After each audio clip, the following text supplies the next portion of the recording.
아멘. 오늘 설교하실 우리 최명진 목사님은 3개월 전에 우리 여기 토요예배 예배 이제 설교해 주셨던 이면수 목사님, 북한에 억류되셨다가 하나님 은혜로 석방되셨던 그분의 신학교 후배십니다.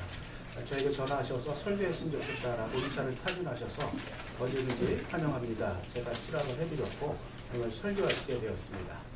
삶의 전환이라는 제목을 놓고 말씀을 전하실 때 큰 은혜 받으시기 바랍니다. 아멘. 우리 황유여 장로님 뵙게 돼서 감사하고 여러분들 이렇게 뵙게 돼서 너무 감사합니다. 임현수 목사하고는 그 하이 CCC라고 하는 데에서 같이 있었습니다. 후배라고 우리 목사님 소개를 했는데 제가 조금 나이가 위고요. 그리고 임 목사하고는 둘이서 거지전도 둘이 같이 댕기고 늘 같이 이렇게 지냈습니다. 그리고 제가 ICCC 이제 전순장을 하면서 아주 친하게 지냈고, 그래서 이제 국에서 와서도 제일 먼저 만나고 이렇게 아주 친하게 지냅니다. 김중건 목사님이 저희 둘을 불러놓고는 야 너희 둘을 꼭 붙어 댕겨라. 너는 바울이고 너는 신라다. 붙어 댕겨라. 바울 신라도 떨어지기도 했습니다. 그리고 우리가 웃고 그랬는데 사실 지금 그렇게 사역을 따로 잘 하고 있습니다. 한번 이곳에 와서 말씀을 전하라는 얘기를 좀 들으면서 한번 찾아도 뵙고 또 같이 예배도 드리면 좋겠다 이런 마음을 정하면서 전혀 인포메이션이 없어서 어떤 말씀을 전해야 될지 정말 좀 그렇더라고요. 그래서 사방이 이렇게 저렇게 좀 알아도 보고 했는데도 전혀 그런 걸 잘 제가 감이 오질 않아서 하나님께서 주시는 말씀 전하겠습니다. 이런 마음으로 그냥 저는 왔어요. 와서 이렇게 뵈니까 여러분들이 다 대단하신 분들이 다 계시고 또 장로님 이렇게 앞에 계시니까 바로 또 앞에 앉아 계시니까 이런 얘기가 기억이 나요. 예전에 한 목사님께서 나체촌에서 설교를 해달라고 이제 부탁을 받았어요. 그러니까 이 목사님이 아유 참 불편해서 어떡하나 이걸 내가 가서 옷을 홀랑 벗고 설교를 해야 되나 옷을 입고 설교를 해야 되나 고민을 하는 거예요. 그래서 기도를 하면서 하나님 저 나체촌에 가서 제가 설교를 해야 되는데 어떡하지요. 마음에 홀랑 벗고 가라 하는 마음도 생각이고 그래도 예의를 갖춰서 옷을 입고 가야지 하는 생각도 있는데 근데 이게 목사님만 고민하는 게 아니라 나체촌 성도들도 고민을 하는 거예요. 나체촌 성도들은 외부에서 목사님이 오시는데 우리가 옷을 홀랑 묶고 앉아있으면 이건 좀 안 되지 않냐. 예의를 갖춰서 옷을 좀 입어야 되지 않겠냐. 고민을 하는 거예요. 거기도 하나님 우리가 어떻게 하면 좋겠습니까. 아버지 뜻대로 하옵소서. 그리고 기도를 다 하고는 목사님이 홀랑 먹고 가서 서서 다 강단에 서보니 다 옷을 입고 앉아있는 거예요. 주여. 제가 꼭 그런 모습 같아요, 지금. 그래서 웃음소리를 좀 하면서 좀 부드럽게 해봤습니다. 그 생각이 펀뜩 지나가는 거예요. 오늘 하나님께서 우리에게 큰 은혜 주실 줄 믿습니다. 사랑의 기술을 저술한 에릭 프롬이라고 하는 분이 계십니다. 그가 쓴 글 가운데 1976년에 작품인 그 삶에 대한 문제, 소유냐 존재냐 하는 책 말입니다. 다 읽으셨겠습니다만은 그곳에서는 두 가지 형태를 이야기합니다. 하나는 소유적인 삶이고 또 하나의 삶은 존재적인 삶이다. 소유적 삶, 살아가는 사람이 재산을 모으고 권력을 취하고 명예를 가지면서 소유하는, 다시 말하면 이 소유의 욕망을 충족하는 삶으로 살아가는 삶의 존재가 있다. 그런 사람들은 아침에 일어나면 자기 통장을 쓱 열고는 단시, 백, 천만, 시 하고 그 다음날도 또 일어나면 또 이 뚜껑을 열어보고 단시, 백, 천만 하면서 쌓여진 것을 즐거워할 겁니다. 그러나 또한 한편의 삶은 존재적인 삶이 있습니다. 삶 자체의 의미를 두는 삶입니다. 소유는 비록 못했어도 살아간다는 자체의 의미를 두고 살아가는 삶입니다.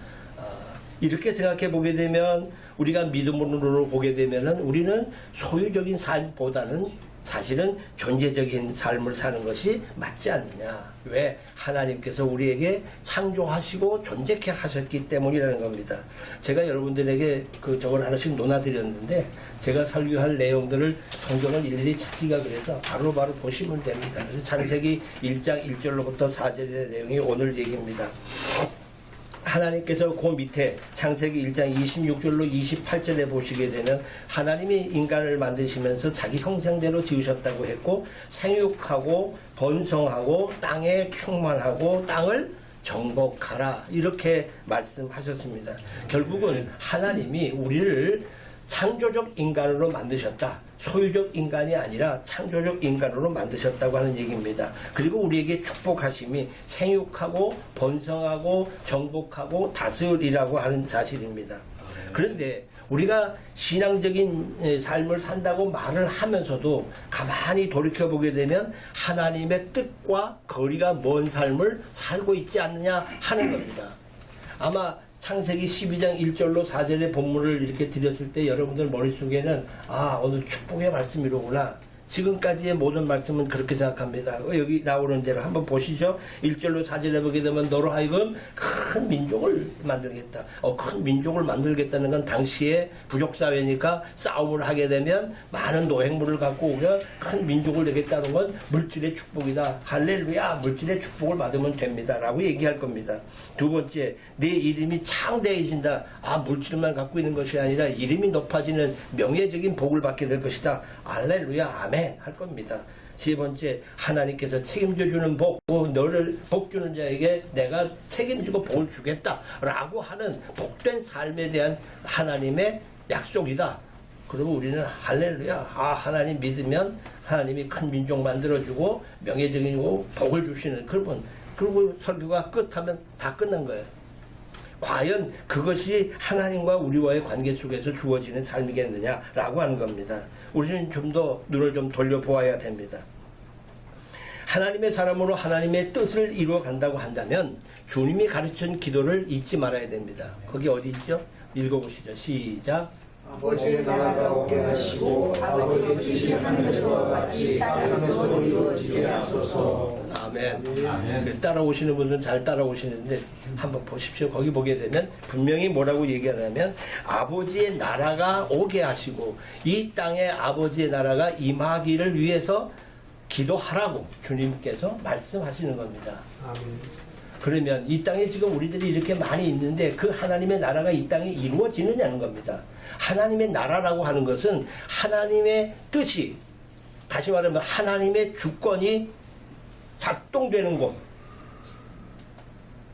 과연 대한민국이 하나님의 뜻이 작동되고 하나님의 주권이 작동되느냐는 겁니다. 만약 그렇지 않으면 하나님의 나라가 임한 것이 아니지 않겠느냐 하는 겁니다. 하늘에서도 뜻이 이룬 것처럼 땅에서도 그 뜻이 이루어지게 해달라. 하나님의 뜻이 성취되고 하나님의 주권이 형성되어지는 그런 일. 제가 나라가 하도 걱정이 돼가지고 저기 광화문에 나가서 하룻밤 철야를 해요.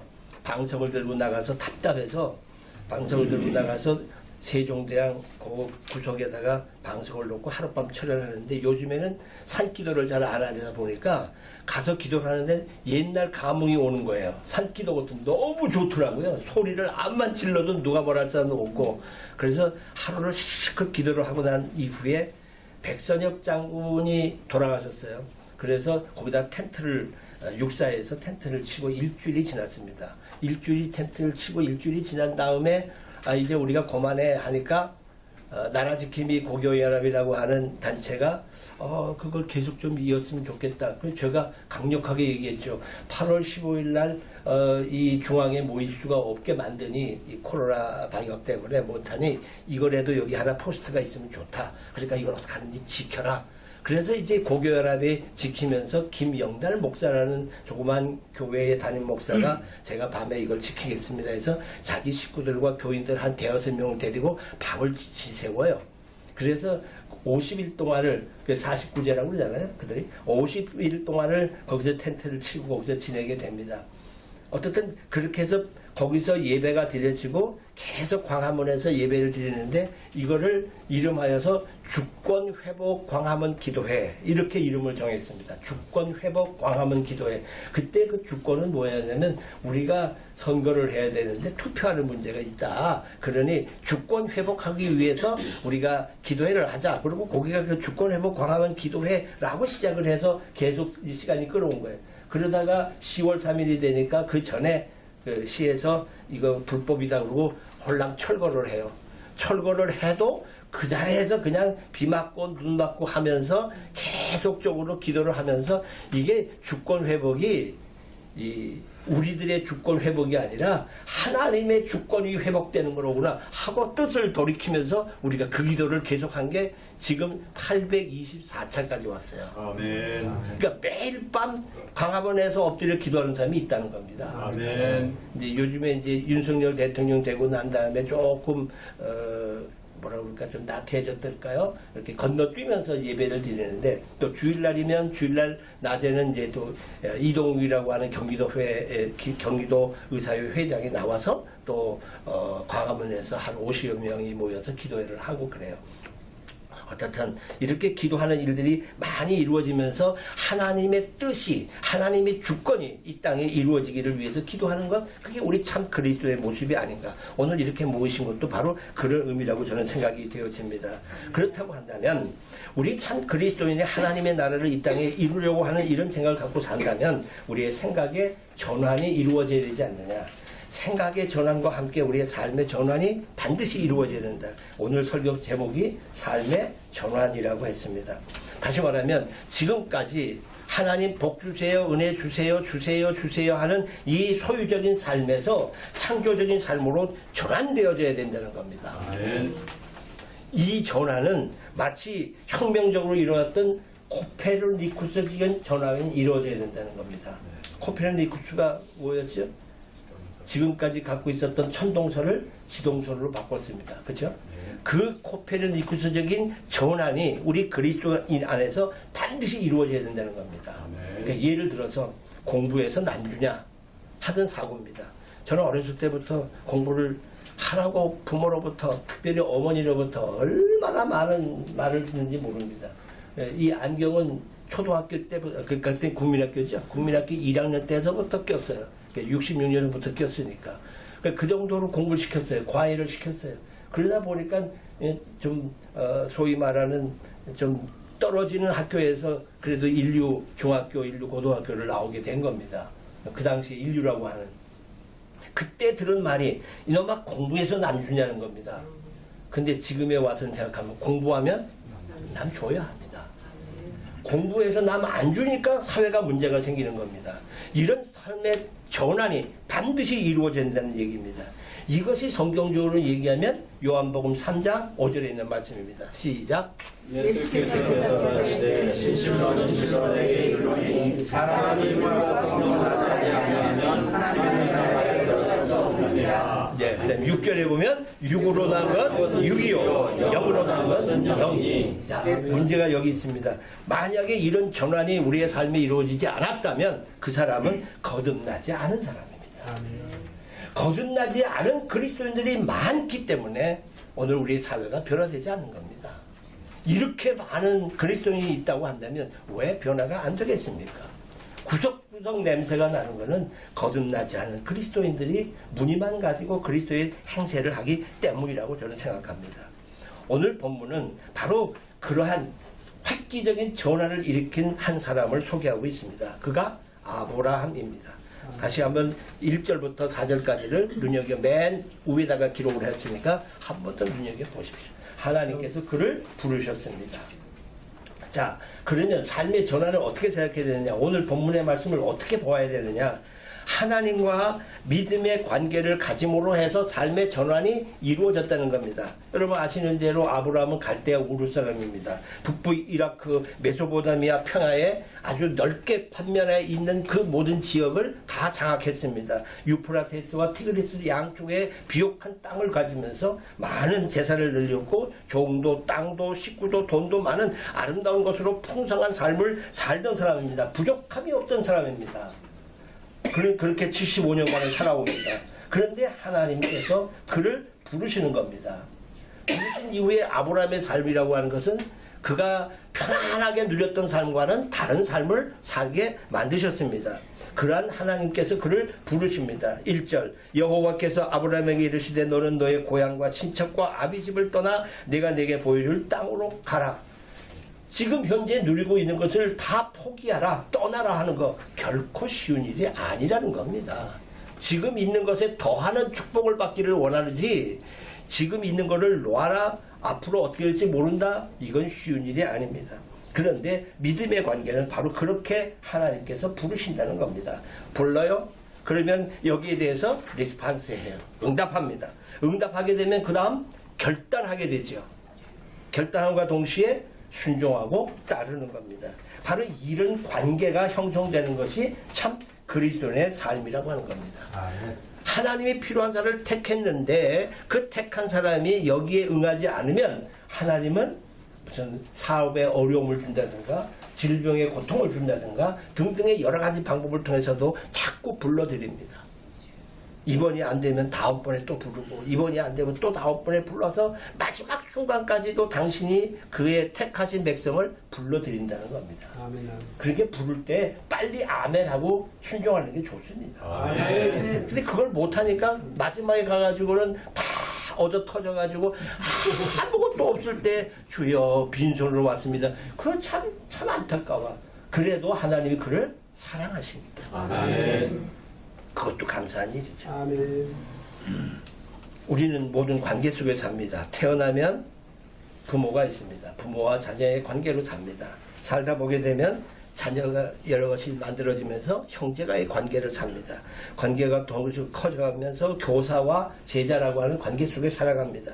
그리고 결혼하면 부부라는 관계 속에 삽니다. 직장 속에서는 고용인과 고용인과 고용주 그리고 고용하는 그 노동인으로서의 경제적인 삶을 살아갑니다. 그렇죠? 모든 게 다 관계 속에 이루어졌다고요. 자, 그러면 나와 하나님과의 관계는 어떠냐는 거죠. 여러분 하나님과 어떤 관계를 맺고 계십니까?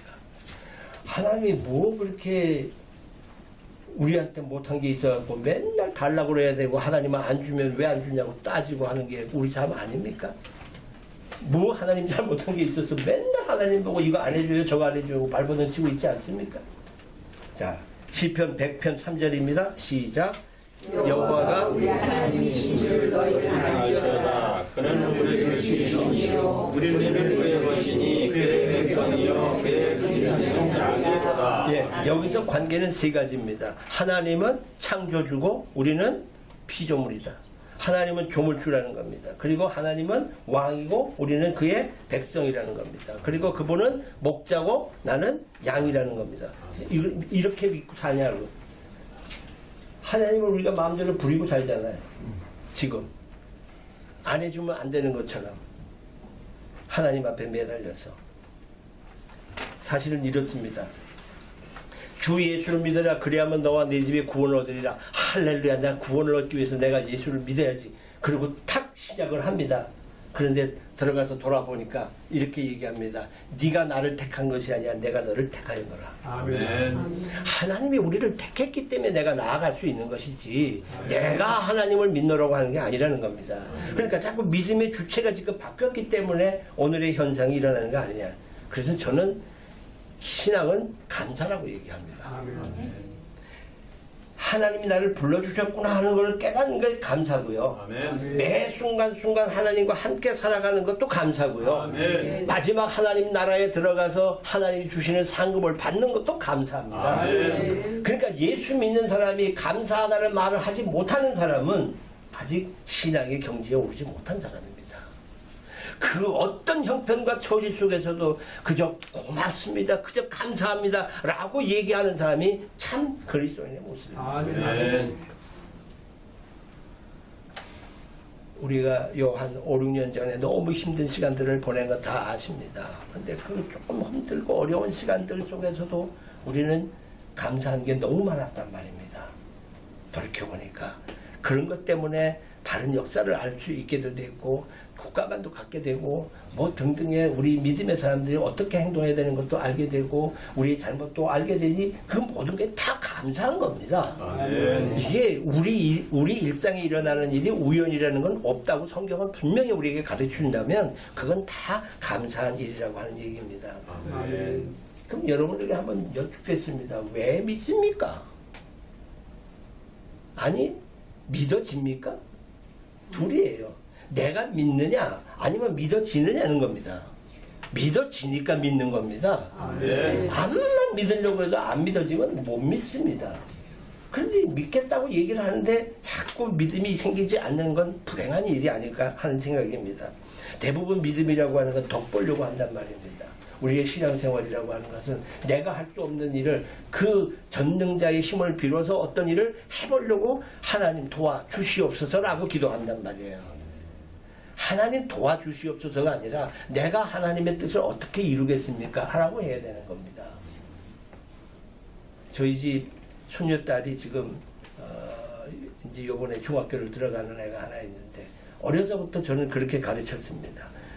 네가 뭘 하려고 하는 걸 하지 말고 하나님 제가 뭘 해야 하나님이 좋아할 거예요 라고 기도해라. 그렇게 기도하면 하나님이 좋아하는 너를 만드실 거다. 아멘. 저는 그렇게 기도해요. 그러니까 우리가 내가 뭘 해서 하나님을 뭘 하겠다는 게 아니라 하나님의 뜻이 내 삶을 통해서 이루어지는 겁니다. 아멘. 장로님처럼 높은 자리를 통해서 하나님께서 영광 받으시기 위해서 장로님을 높이시는 거예요. 우리는 저는 또 요 삶으로 이렇게 만드시는 거예요. 또 저보다 못한 삶을 살아가는 분들도 그걸 통해서 하나님께 영광 받으시는 거예요. 그렇게 모든 것들을 생각하게 되면 그 안에는 감사가 있는데 왜 나는 이렇게 쓰고 왜 저분은 저렇게 써 이렇게 시작하고 비교하면 그때부터는 불평이 나오는 겁니다. 그거는 참 신앙인의 모습이 아니라는 겁니다. 그래서 먼저는 우리를 부르신과의 관계 속에 하나님과 내가 어떤 관계가 있느냐를 관계를 생각해야 됩니다. 왜 하나님이 세상을 만드셨을까요? 왜 사람을 창조하셨을까요? 하나님하고 불러줄 사람이 필요했기 때문입니다. 아멘, 아멘. 이거 분명히 아셔야 됩니다. 직장에서 사장이 혼자 앉아가지고 내가 사장이야. 암만 그래도 사장님하고 불러줄 직원이 필요한 겁니다. 하나님이 세상을 만드시고 사람을 만드신 것은 하나님하고 부르를 하나님께 영광 돌릴 사람이 필요한 겁니다. 그래서 만든 겁니다. 그러면 우리는 당연히 하나님의 영광 돌리는 삶을 살아야 됩니다. 그러기에 하나님께서는 그렇게 만들고 우리에게 요구하셨어요.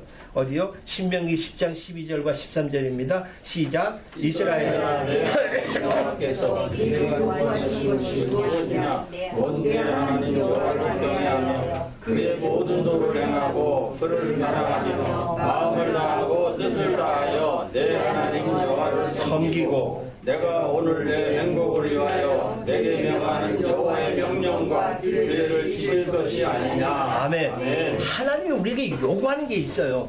그게 바로 오늘 이 말씀인데 하나님 경외해라. 너 하나님 두려워해라. 아멘.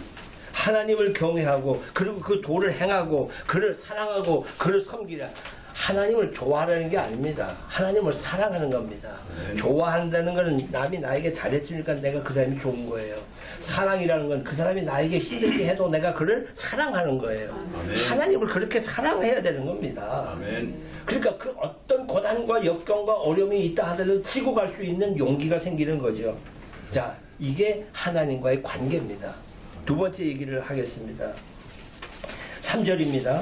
3절 시작. 너를 축복하는 자에게는 내가 복을 내리고 너를 저주하는 자에게는 내가 저주하니 땅의 모든 족속이 너로 말미암아 복을 얻을 것이라. 너 때문에 땅의 모든 족속들이 복을 얻는다는 겁니다. 다시 말하면 나 때문에 옆에 사람이 복을 얻는 겁니다. 옆에 분에게 얘기하세요. 당신 때문입니다. 시작. 당신 때문에 잘 제가 있습니다 하는 거예요. 당신 덕분에 내가 있습니다 하는 거예요. 그런 믿음이 바로 오늘 본문에서 우리에게 주어지는 말씀의 은혜라고 하는 얘기입니다. 복의 근원이 된다고 하는 것은 샘 솟듯 안에서부터 솟아오르는 겁니다. 그렇기 때문에 성경은 이렇게 우리에게 분명하게 얘기합니다. 로마서 15장 2절입니다. 시작. 우리 각 사람이 이웃을 기쁘게 하되 선을 이루고 법을 세우도록 하라.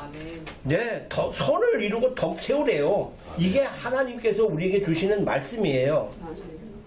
근데 시장 나가서 여기 뭐 주부들이 많이 계신데 시장 나가서 어떡합니까? 여기 콩나물 이렇게 앉혀놓고 콩나물 이렇게 하게 되면 아유 좀 더 주세요, 뭐 주세요 이러고 얘기하다가 어머 교회 나가세요 집사님, 아이고 저도 교회 나가는데 아유 좀 더 주세요, 저도 교회 나가니까. 그렇잖아요. 그 교회 나가면 내가 좀 덜 받아도 괜찮잖아. 근데 교회 나간다고 어머 집사님 반가워요 그러고 더 받아. 성경 말씀은 또 어떻게 잘 아는지. 기차 안에서 타고 가는데 양쪽을 마주보고 가요. 요즘엔 기차가 앞에 있으면 양쪽을 마주보고 가니까 한 사람이 이제 식사 때가 되니까 김밥을 꺼내가지고 김밥을 다 먹고 앉아 있으니까 그 김밥 한 줄 좀 주시면 좋겠다고. 근데 보니까 김밥 먹기 전에 기도를 하고 먹는단 말이야. 아, 저 교인이로구나. 그래서 얘기를 합니다. 내 이웃을 내 몸과 같이 사랑하라 하는 말씀이 있는데 그 김밥 한 줄 주시면 좋겠다 그랬더니 그때 이분이 탁 쳐다보면서 하는 말이 내 이웃의 것을 탐하지 말라 이런 말씀으로 서로 얘기하면서 자기의 이득만 취하는, 희생과 섬김은 전혀 없는 이런 삶을 우리가 살아요. 예수님은 자신의 능력을 가지고 자신의 배를 줄인 배를 채우지 않았다는 거예요. 돌로 떡되게 하면 야탐을 하면 떡되게 할 수 있는데도 당신의 줄인 배를 채우지 않았다는 거예요. 당신의 능력 가지고 십자가에서 내려오지 않았다는 겁니다. 예수님이 만약 십자가에 달리실 적에 그의 능력을 쓴다면요 아마 그럴 거죠. 이 로마 병정이 못을 팡 치면 그 못이 들어가지 않아서 탕 튕겨가지고 치던 놈 로마 병정 이마방에 딱 고쳐하고 탁 죽어야 할렐루야 우리 그럴 겁니다. 예수님은 돌아가시잖아요. 여러분 오해하지 마세요. 예수님은 돌아가셨어요. 그런데 하나님께서 그를 다시 살리셨어요. 아멘. 우리는 주님을 따르는 존재라면 안 죽으려고 발버둥 치니까 문제가 생기는 거예요.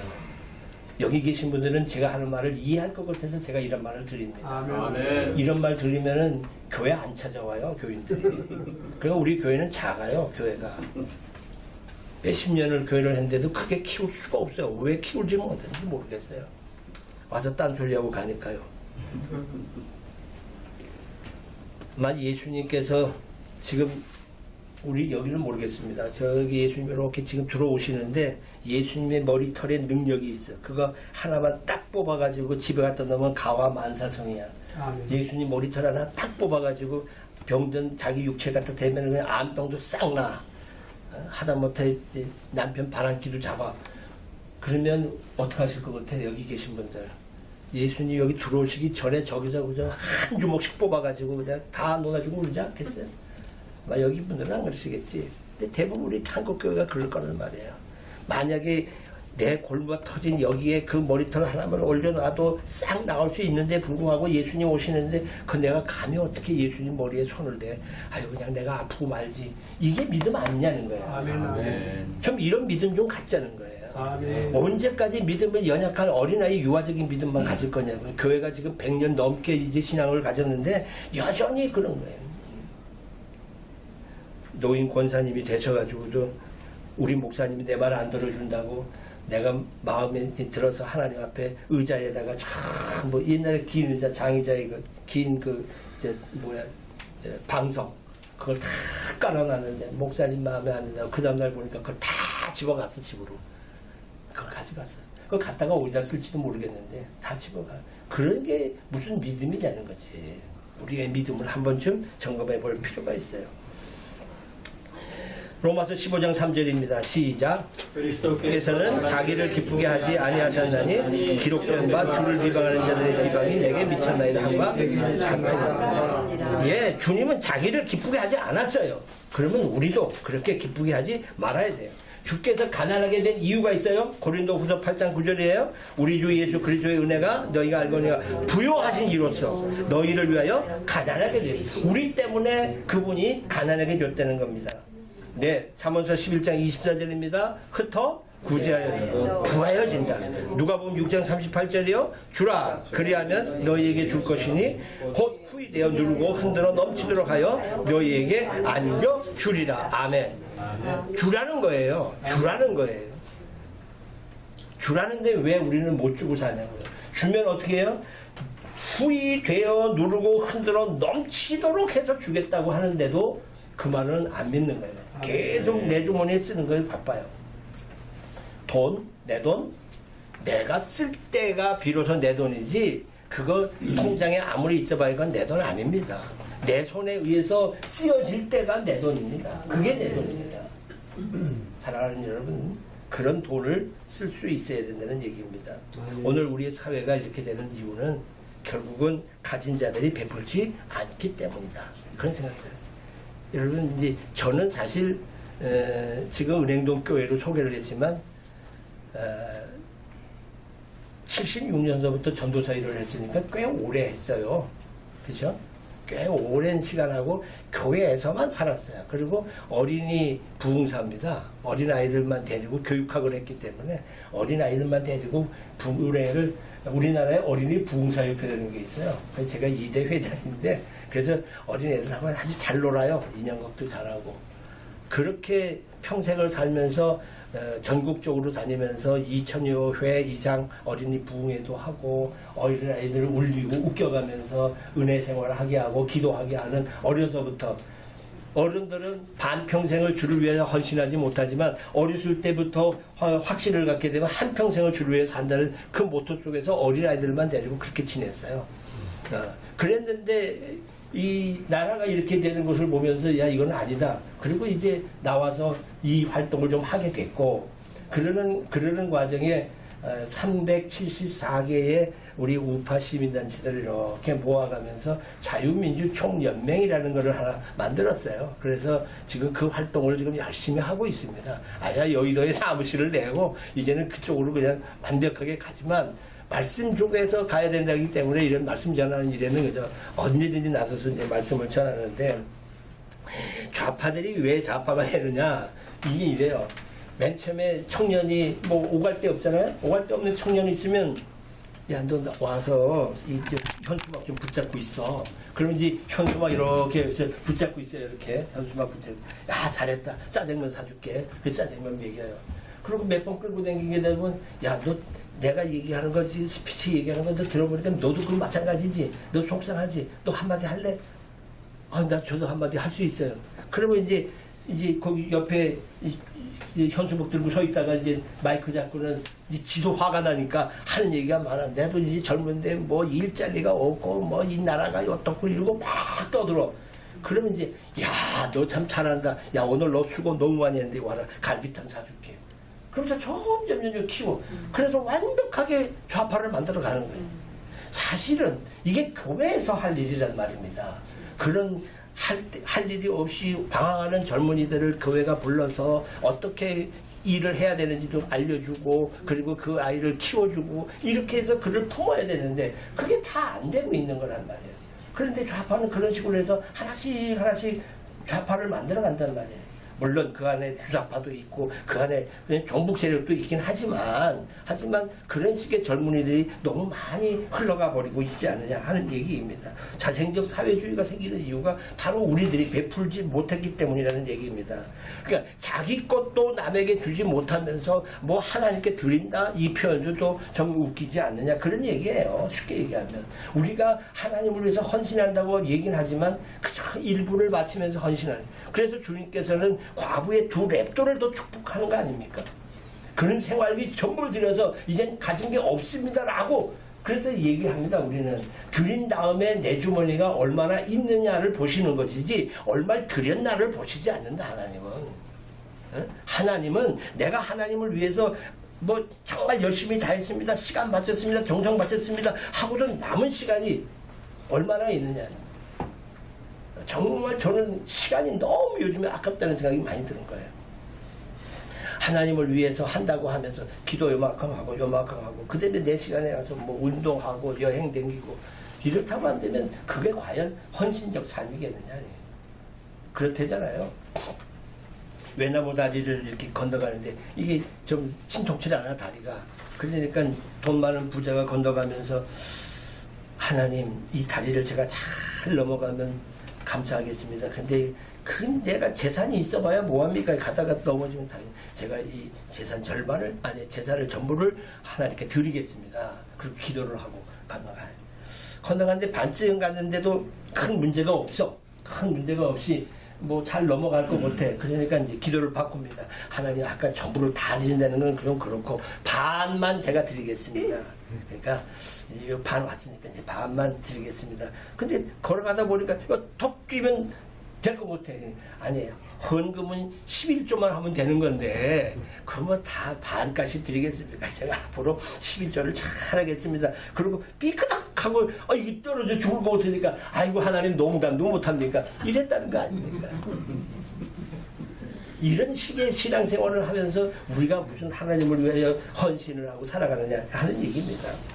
자, 계속해서요. 그렇기 때문에 우리 주님은 마가복음 10장 45절에 이렇게 얘기합니다. 당신은 목숨을 많은 사람에게 대속물로 주기 위해서 왔다라고 얘기를 합니다. 인자가 온 것은 섬김을 받으려 한 게 아니라는 겁니다. 그런데 그분이 섬김을 받지 않으려고 하는데도 불구하고 믿는 우리들이 계속해서 섬김을 받으려고 하지 않느냐는 겁니다. 교회 안에서도 장로, 권사, 목사라는 직분 속에서 받으려고 하는 이런 삶이 있다는 얘기입니다. 마지막 얘기를 드립니다. 4절입니다. 12장 1절 4절 맨 앞에 다시 돌아와서 시작. 이에 아브라함이 여호와의 말씀을 따라가고 롯도 함께 갔으며 아브라함이 일하는 때에 75세였더라. 이제는 마지막 한마디는 뭐냐면 하나님과의 관계 속에서는 순종밖에 없다. 아멘. 순종이 다다 하는 겁니다. 그의 말씀에 여기 가라 그러면 그냥 그렇게 가는 겁니다. 그게 순종이에요. 이게 뭡니까? 따질 이유도 하나도 없다는 겁니다. 왜? 내 맘대로 살아보니까 내 맘대로 되느냐는 거예요. 지금 여기 계신 분들 제가 보니까 다 50년 이상은 다 사신 것 같은데 60년 사신 것 같은데 내 맘대로 된 게 있냐는 거예요. 없어요. 내 맘대로 되는 게. 그죠?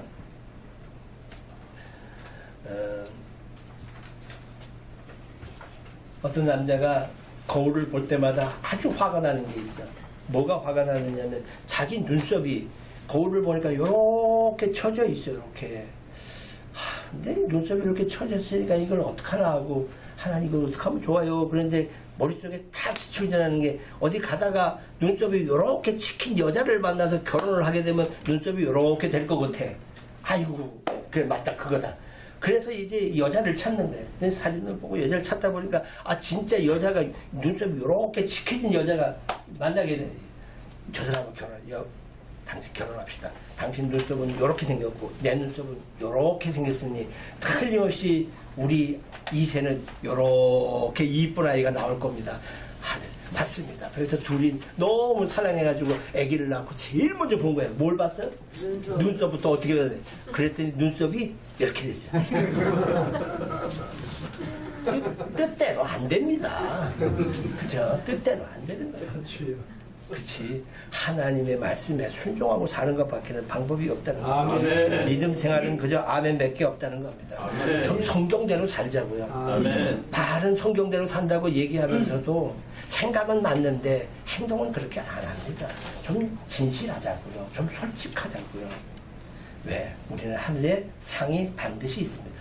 히브리서 11장 6절입니다. 시작. 믿음이 없이는 기쁘시에 못하나니 하나님께 나아가는 자는 반드시 그가 계신 것과 또한 그가 자기를 찾는 자들에게 상 주신 힘을 믿어야 할지니라. 아멘. 여기 분명히 두 가지가 있어요. 하나님이 계신다는 사실, 첫째. 아멘. 두 번째, 그분이 상 준다는 거. 아멘. 그 상은요, 거기 고린도전서 2장 9절을 제가 기록했습니다만은 우리가 눈으로 보지도 못하고 귀로도 듣지 못하고 그걸까 마음으로 생각하지조차도 못한 상이 하늘에 있다는 겁니다. 아멘. 뭐 하늘에 가면 무슨 집이 있고 뭐 있고 하고 천국 얘기를 많이 하시는 분들 계시는데 눈으로 보지도 못하고 귀로 듣지 못하고 그걸 거야 하고 마음으로조차 생각지 못한 엄청난 상이 우리 앞에 있다는 사실입니다. 아멘. 그렇기 때문에 우리가 이 힘들고 어려운 고난의 길을 갈 수밖에 없는 거고 그의 말씀에 순종한다는 얘기입니다. 순종하기 위해서는 어떻게 됩니까? 다른 거 포기해야 됩니다. 우리를 하여금 좁은 길로 가라고 얘기합니다. 마지막 얘기죠. 마태복음 16장 24절입니다. 뭐라고요? 자기 십자가를 지고 나를 쫓으라는 겁니다. 여러분 각자에게 태워진 십자가가 있습니다. 그 십자가를 지고 쫓으셔야 됩니다. 아멘. 순종하는 삶을 사셔야 됩니다. 아멘. 제가 목사님이 저보고 제가 설교를 몇 분이나 해야 될까 그랬더니 한 40분을 좀 하시면 된대. 그래서 그렇게 많이 해요? 한 20분만 하고 그만 할 겁니다. 제가 20분만 준비해 갖고 올 겁니다. 그랬는데 뭐 이렇게 은혜를 받다 보니까 길어졌어요. 괜찮으세요? 마지막 얘기 하나만 하고 맞출게요. 순종에 대한 얘기입니다. 하루는 예수님께서 제자들을 불러놓고 나를 따르라. 베드로가 가룟 유다와 같이 다 12제자가 올라갑니다. 그런데 자꾸 언덕으로 올라가시면서 하는 말이 너희들 큰 돌을 하나씩 들고 오너라. 베드로가 이 많은 돌을 하나 들고 낑낑거리고 갑니다. 가룟 유다가 돌이면 돌이지 뭐 큰 돌만 있어야 돼. 작은 돌 하나 들고 달랑달랑 주위를 쫓습니다. 그러고는 자꾸 힘들게 언덕으로 올라가시더니만 편편한 평지가 나오니까 이제 다 둘러앉으라. 그러고는 니들 무릎 앞에다가 돌을 놓아라. 그러니까 베드로가 쿵 하고 가룟 유다가 요만한 돌 똘롱 하고 나왔어요. 그래서 기도합니다. 주님이 주여 가져온 돌들이 떡이 되게 하여 주시옵소서. 기도하니까 베드로 앞에는 이만한 떡이 힘이 불어. 가룟 유다 요만한 떡 하나 먹고는 홀라 먹고 떡 좀 줘, 떡 좀 줘 하고 돌아다녔다는 거예요. 그 다음날이 문제입니다. 다음날 예수님께서 얘들아 오늘도 산보 가자. 그래서 이제 다 따라 나섰어. 오늘 올 때는 요만한 돌 갖고 오너라. 손에 들만한 들고 오거라. 그러니까 베드로가 또 아멘 하고 요만한 돌 들고 주의 뒤를 쫓습니다. 가룟 유다 이따만한 돌을 들고는 사람이 한 번 속지 두 번 속냐 그러면 또 낑낑 매고 갑니다. 그랬더니 이번에 올라가지 않더니 점점 밑으로 내려가더니 과수밭에 가가지고 던져서 따먹어라. 그러니까 베드로는 탁 떠서 과일을 따는데 뭐 가룟 유다는 뭐 다리를 찧었대나 말았다나. 순종하고 사세요. 그저 말씀대로 살자고요. 가감하지 말자고요. 아멘. 우리가 지성이 높아지면서 자꾸 성경을 이렇게 해석하고 저렇게 해석하고 저희 카톡방에도 보게 되면 어디서 그렇게 많은 걸 아는지 그냥 뭐 있느니 없느니 해가면서 뭐 창조과학이 어떠니 해가면서 아니요. 말씀대로 순종하고 살면 그리고 죽으라고 따르라고 십자가 지라고 아멘 하고 살면 하나님께서 우리의 삶을 책임져 주십니다. 아멘. 그런 축복과 그런 하나님과의 믿음의 관계에 새로운 삶의 전환이 일어나기를 주의 이름으로 축원합니다. 아멘. 은혜와 사랑의 아버지 하나님, 저희들에게 뜨뜻한 은혜를 주시니 감사합니다. 하나님, 이 마음 잃지 않게 해주시고 말씀을 들으면서 결단한 바가 있습니다. 성령님이여 무너지지 않게 하여 주시옵시고 저희들이 참 그리스도의 본이 되는 삶을 살아 이웃들에게 거룩한 영향력을 끼치게 하여 주옵소서. 은혜 주심을 감사하며 예수님 이름 받들어 기도하옵나이다. 감사합니다. 430